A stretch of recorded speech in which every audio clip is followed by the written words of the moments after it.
Olá, tudo bem?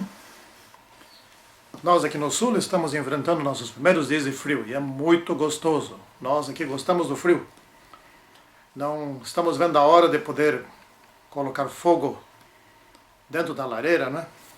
Bom, o estudo desta semana refere-se a evangelismo e testemunho como estilo de vida. Muito interessante essa abordagem. Vamos fazer uma oração antes de iniciarmos? Santo e poderoso Deus, continue conosco nesse estudo, por certo, muito importante. Te pedimos que abençoes a cada um de nós, em nome do Senhor Jesus Cristo. Amém. Muito bem, então vamos ler o verso básico do estudo dessa semana. Ele é o de Atos, capítulo 9, versículo 36. Nós vamos ler na Bíblia de João Ferreira de Almeida. Já está aberto aqui a nossa Bíblia. Havia em Jope é uma cidade portuária do mar Mediterrâneo, havia uma discípula por nome Tabita, nome este que traduzido quer dizer Dorcas. Era ela notável pelas boas obras e esmolas que fazia. Essa Tabita, ou Dorcas, ela se tornou conhecida por uma pessoa que fazia o bem àqueles que ficavam em necessidade. Os que tinham problemas de alimentação, problemas de vestuário, problemas de habitação, os que ficavam doentes. Enfim, ela andava por ali resolvendo, ou pelo menos suavizando, minimizando os problemas das pessoas.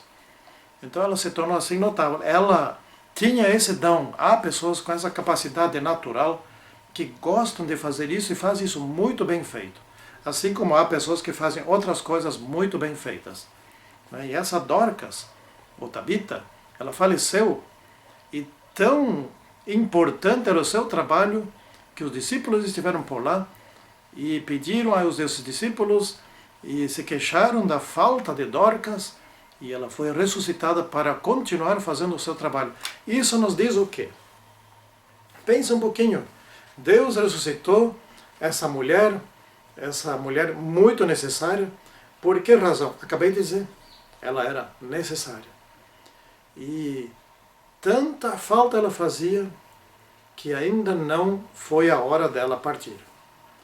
E então aqui nessa semana nós vamos estudar refletindo um pouco sobre essa questão, a importância que nós estamos tendo no trabalho do Senhor Jesus Cristo e a importância que nós estamos tendo no trabalho que estamos fazendo para outras pessoas, para aproximá-las da vida eterna.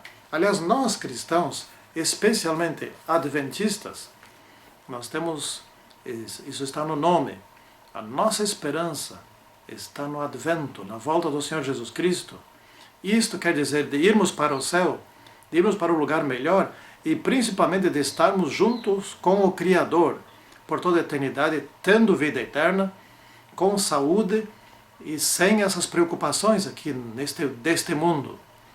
E nós cremos de fato nisso. Nós não vamos à igreja pensando que talvez seja assim ou qualquer coisa assim. Não, nós cremos realmente que vai ser assim. E então, a certeza que nós temos está fundamentada na palavra de Deus. Não é? Vamos estudar sobre esse assunto aqui. Na parte de domingo, nós tratamos a respeito dos sermões silenciosos.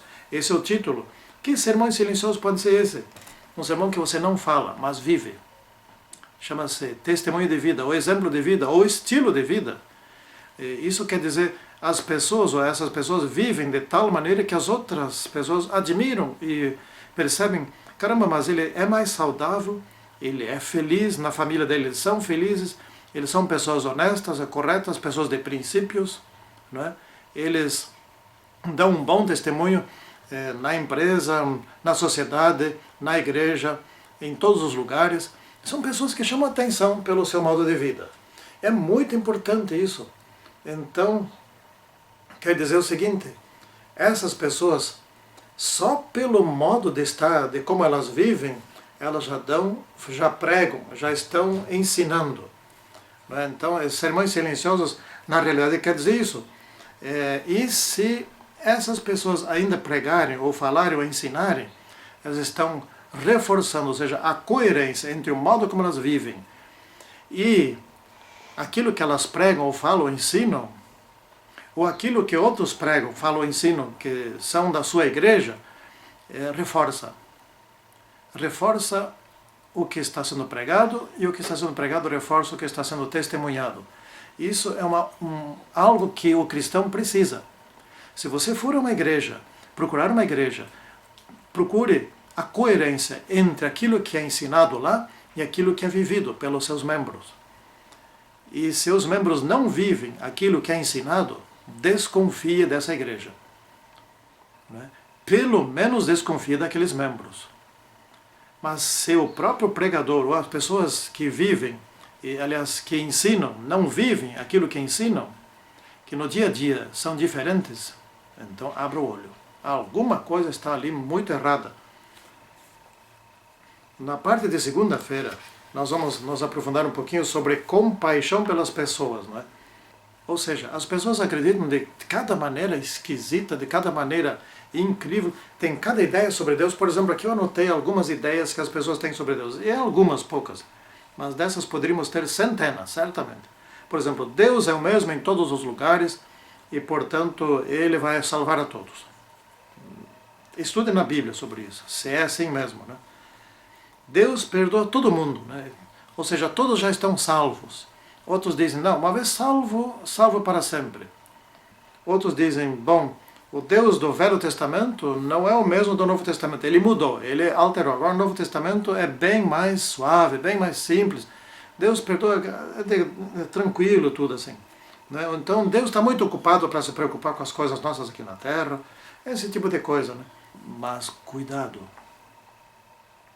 isso são ensinamentos superficiais, nem tem fundamento bíblico. É preciso cuidar um pouco mais a respeito de como são essas verdades. Né? Portanto, temos de ter compaixão pelas pessoas. As pessoas têm compreensões completamente equivocadas e assim vivem de forma equivocada. Então, aos poucos, gradativamente, com jeito, devemos levar as pessoas a compreender como é Deus. Deus é amor, é claro que Deus é amor.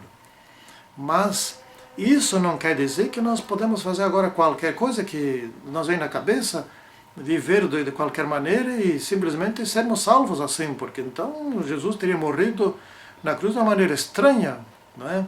Para perdoar o quê? Se tudo pode, tudo vale. Então é preciso ensinar as pessoas, e as pessoas, é preciso que elas queiram aprender também. Então, se você ainda é alguém que não tem bom conhecimento bíblico, saiba que está na hora, não é um conhecimento complicado, está na hora de buscar esse conhecimento, né? De aprendê-lo.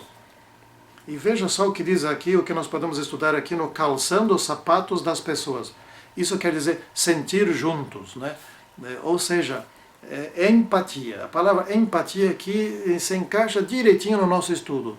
A palavra empatia aqui quer dizer o seguinte, colocar-se no lugar do outro, sem, no entanto, tornar-se como o outro, não é? Mas para compreender o outro e assim poder ajudar o outro, ou seja, sentir como o outro sente, não é? Mas não se nivelar com o outro, ou não se tornar igual ao outro. Por exemplo, se alguém assaltou uma casa, etc., e depois se arrependeu e está triste, está aflito, então a gente vai lá e ajuda, entende a aflição dele, mas por que ele fez isso, quais os motivos. Às vezes tem cada motivo estranho, né? Pode ter feito isso porque lhe faltou, estava no desespero, de falta de dinheiro, etc. Tem tanta gente assim. Bom, você não precisa se tornar um assaltante, mas deve entender essa pessoa e quem sabe pode ajudar essa pessoa a nunca mais fazer isso. Se ela está propensa a se arrepender, alguém tem que ajudar essa pessoa e ajudando, vestindo o calçado dela, ou seja, entendendo os seus motivos, por que aconteceu isso. E tem tantas coisas que acontecem, não é? Agora há pouco nós soubemos aqui que uma pessoa que não muito longe, uma família, vai perder sua casa, entrou em leilão, foi vendida. Que coisa triste, não é? Então eles estão ali arrasados, é preciso entender por que chegaram a essa situação, como é que foi, quais os enganos que cometeram, etc. Esse mundo é terrível, então a gente precisa ajudar um ao outro. E para poder ajudar e não atrapalhar, e sim ajudar, é preciso entender as pessoas, os motivos, as razões, porque as pessoas às vezes entram nessas situações assim tão complicadas, não é? E difíceis. Bom, e também agora na parte de quarta-feira nós temos aqui um assunto muito importante, uma vida acolhedora. Não é? Uma vida acolhedora. Então, ontem nós estamos entendendo assim sobre a adaptabilidade, a flexibilidade da pessoa. Hoje nós podemos entrar na persuasão. Então, ontem nós vimos algo sobre empatia e hoje nós podemos ver algo sobre persuasão.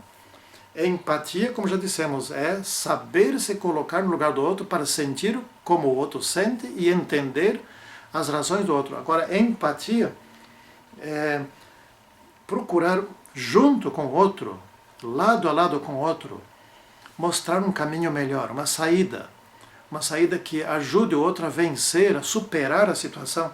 Às vezes esse caminho é íngreme, é difícil, é longo até pode ser, e às vezes também esse caminho é algum sacrifício.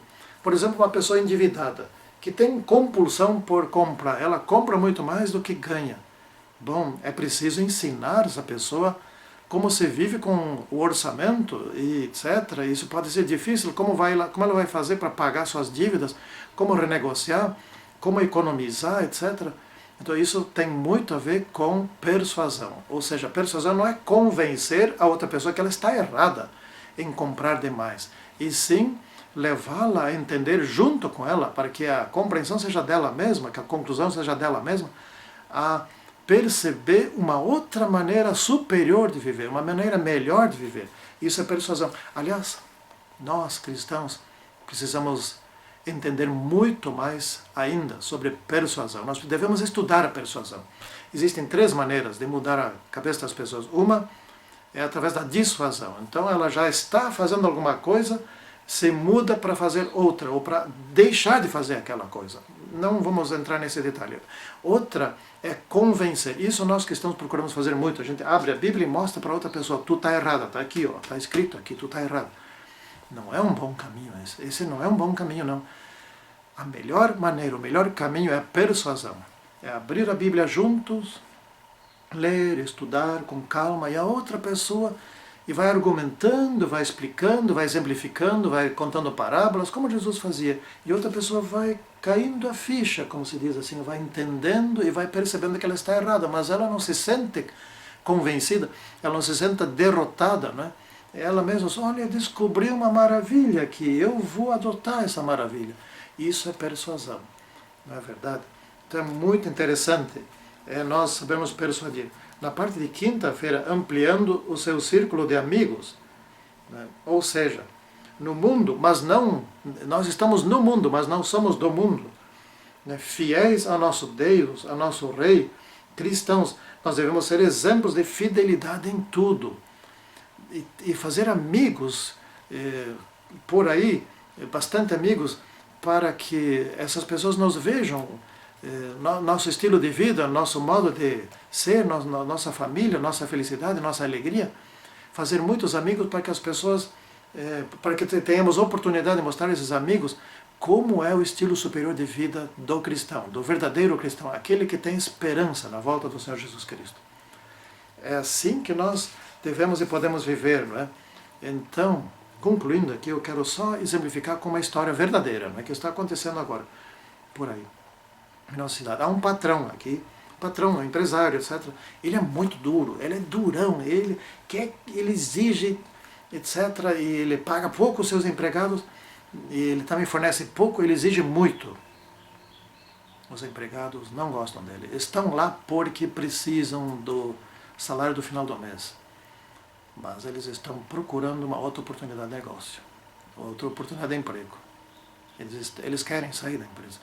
Nós temos que ser tais que, ao as pessoas estarem conosco, como é bom estar com aquela pessoa. Esse é um verdadeiro cristão. Eu até quero ir no céu junto com ele. Esse é o estilo de vida de Dorcas, o Tabita. E assim devemos ser nós. As pessoas devem gostar do nosso estilo de vida. Que assim seja com a tua vida. Se você já é cristão. E se você ainda não é cristão, então procure aqueles que são assim. Certo? Santíssimo Deus, continue conosco. Continue com todas as pessoas que estão nos assistindo. Em nome do Senhor Jesus Cristo. Amém. Até o próximo estudo. Tchau.